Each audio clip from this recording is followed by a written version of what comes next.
The government tried to take my truck without charging me any crimes.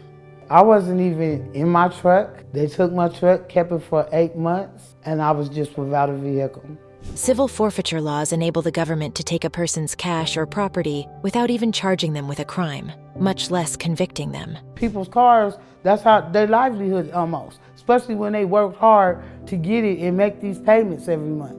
When you take that vehicle, you're taking away transportation for doctor's appointments, transportation for kids, transportation for work. When they took the truck, I was just like devastated and didn't know what I was gonna do. They told me, we'll give it back to you, just wait and call the sheriff's office in a day or two. When nobody responded back, then I was told I had to get an attorney. I was told it's not worth the money, just let them keep it and go get you another vehicle. I refused to do that. But emotionally, while they had that car, them 8 months, I was just distraught.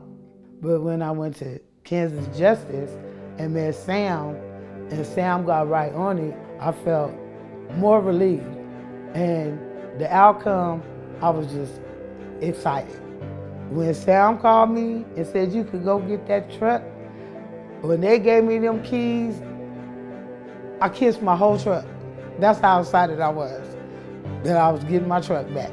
If I wasn't with Sam and Kansas Institute, I would not have my car back. In forfeiture cases, the deck is stacked against the average Kansan. Most people do not get their cars back. Most people simply give up and they don't push back against the forfeiture case. I'm incredibly happy that Kansas Justice Institute was able to step in and get our clients their cars back, especially because they didn't do anything wrong. They were never even charged with a crime. In Kansas, 90% of seized property is never returned to their owners. The government trying to keep my vehicle and I did not commit a crime. I asked the police department if I was able to get my vehicle back. They told me no, and then about a month later, I got paperwork in the mail saying if I reply to this, then I'll get it back. Because I had to have a car, I had to walk everywhere. If I had to do something a little bit farther, I had to take Ubers, so that was hundreds and hundreds of dollars. And they had the car over 6 months, I'm not sure, but I thought for sure I was never gonna see the vehicle again.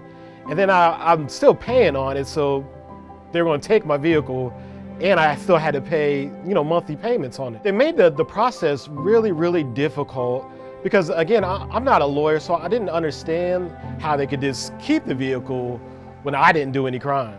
Regular people don't have the means or the resources really to fight for themselves and to get the proper representation that they need. If it wasn't been for Sam, I don't know where I'd be. I know for sure they probably would have kept the vehicle.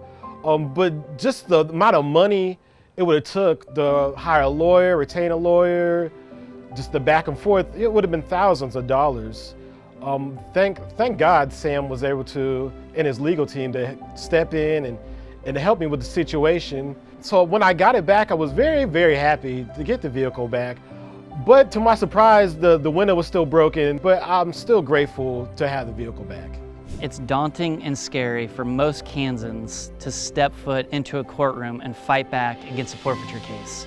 And that's why Kansas Justice Institute exists.